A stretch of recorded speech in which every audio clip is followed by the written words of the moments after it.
et c'est un film d'Isabelle Thomas.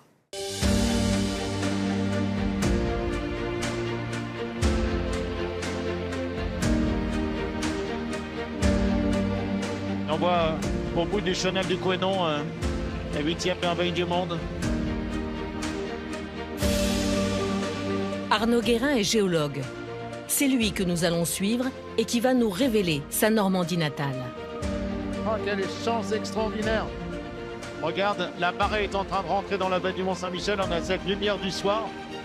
Ça ne va pas durer très longtemps parce qu'on est vraiment dans une lumière avec des grains. C'est extraordinaire de voir le mont comme ça.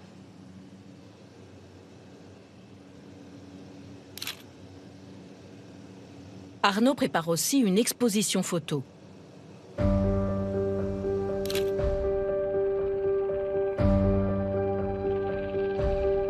L'averse guette, mais soudain, la lumière jaillit, irréelle, quasi divine.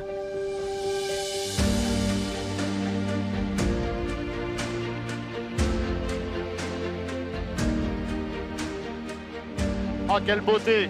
C'est incroyable, regarde cette lumière. C'est phénoménal, phénoménal. Magnifique.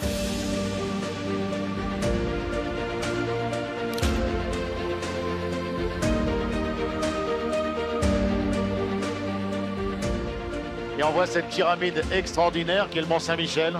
C'est 80 mètres de géologie, le granit, et puis 80 mètres de génie humain pour édifier cette abbaye du Mont Saint-Michel où les différents édifices se sont superposés les uns sur les autres.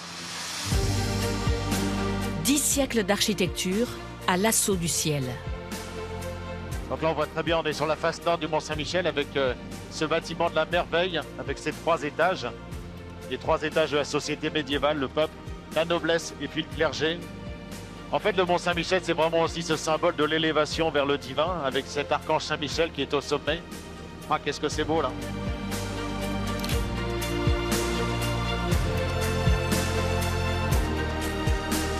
On voit cette verticalité du Mont Saint-Michel avec ses bancs de sable tombelaine, avec ses milliers et ses milliers d'oiseaux.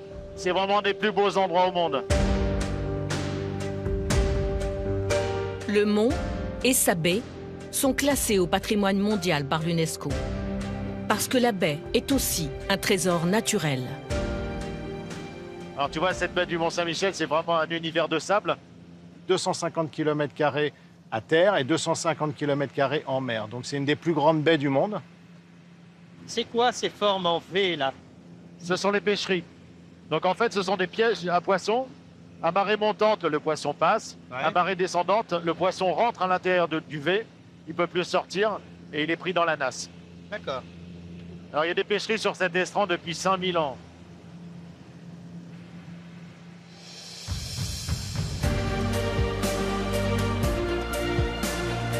Amoureux du mont et passionné d'histoire, l'équipage ne peut s'empêcher de s'accorder un dernier survol du monument bâti par l'homme et béni des dieux.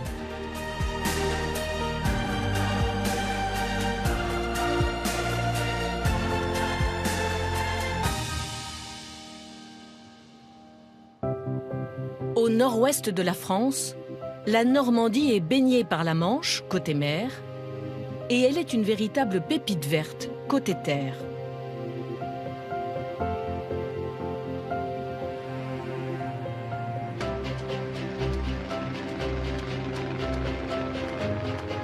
Et c'est justement côté terre qu'Arnaud Guérin poursuit son vol. Les riches terres de Normandie.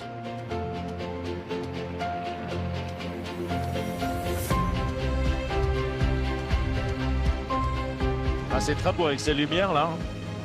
Ces petits nuages. Tu les appelles comment ceux-là? Ce sont des stratus. Le petit stratus du matin, n'arrête pas le pèlerin. Une mosaïque de près, le célèbre bocage.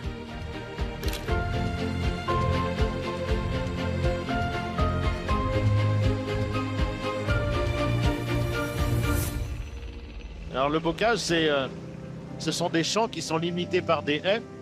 On voit vraiment cette structure du paysage qui a été créée par l'homme pour retenir l'eau et pour retenir le sol. Puisqu'ici, on est sur des roches qui sont des roches imperméables. sur des schistes, des grès, des granites. Donc comme il pleut assez souvent chez nous, l'eau, en fait, elle ne rentre pas à l'intérieur. Le sol est assez peu épais. Et donc, l'eau a tendance à ruisseler. Et la haie, c'est le meilleur moyen de retenir l'eau et de retenir le sol. Voilà, c'est l'essence même de la Normandie. Des parcelles à échelle humaine, la ressource verte de la Normandie. Ah, c'est très beau, regarde, on a les cours d'eau là avec des méandres. C'est certainement la C qu'on en a juste en dessous.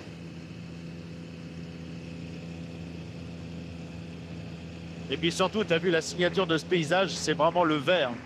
Le vert qui nous saute au visage, c'est incroyable. Les différentes sortes de verre en plus. Exactement. C'est magnifique. Le vert, la marque d'un pâturage d'exception. L'herbe est nourrissante pour le lait des vaches, mais pas seulement. Dans l'Orne, 30 km au nord d'Alençon, au milieu du bocage, vit le plus grand troupeau de percherons du monde.